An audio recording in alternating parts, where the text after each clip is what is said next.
Hello YouTubers, subscribers, and friends. Welcome to my channel. I just got home. I went out to go buy this motorcycle. I've been shopping on Craigslist for what, 2.5 weeks now, looking at different motorcycles, calling different people, texting, emailing, and I keep running into problems here in Tucson trying to buy a motorcycle off of Craigslist. I went to the dealership. I had a problem with the dealership too. They didn't bother calling me back on a deal that I was trying to make with the Kawasaki 300 they had there, so I'm not dealing with dealerships either. So what happened here with this is a 1980 Yamaha XT250 that's been converted to a dual sport, cafe racer, and it's a pretty big bike. It's bigger than my, if you follow my motorcycle channel, it's bigger than my Mad Max cafe racer that I had. It's definitely got a huge front tire there. But I've been talking to this guy since Friday, texting him and calling him, and he says right here, it says clean title, and that is definitely wrong. It's not clean.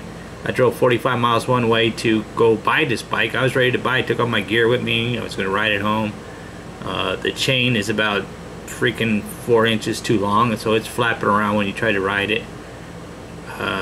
The cable, clutch cable, is something he rigged up. It's not the clutch cable that goes with it. And I asked him to see the title and registration, and the title is not even in his name. It's notarized into somebody else's name. There is no registration because he said the guy he bought it from told him that it's never been registered. So what somebody did is they just made a motocross bike into a cafe racer, and they're trying to pass it off as a street bike.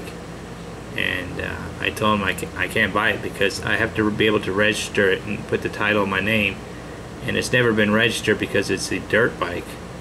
It's not a street bike. And the title, yeah, the title's in somebody's name. It's not the name that the guy he bought it off from. It's somebody else's name. So the title is worthless. I didn't bother to check the title with the serial number because once he told me that, I was like, I'm done. I can't buy it. Even though he's asking $1,200 here, he dropped it down to $900, and then over the weekend, Sunday, he texted me and said he'd take $600, so I told him I'd give him $600, and he said to come after 4:00 p.m. today, so that's what I did, and I drove all the way over there and find out that nothing he said about this bike is true. Other than it's a cool looking bike, and it's huge. It's bigger than my Mad Max Cafe Racer that I had. I like it, man. It's got that road warrior look to it, but it ain't gonna do me no good if I can't register it. So be careful when you're out there buying things like cars, trucks, motorcycles. Make sure you make it clear to the people that you're only interested if the title is completely 100% clean in their name. This has got to be about the 25th bike that I've called to text on and gone to look at that. People are just dishonest. They're not telling me the truth.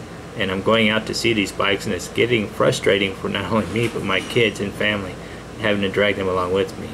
But this is what I'm up to now. Update on buying a motorcycle. I'm still looking, and I would have bought this if it would have been a clean title.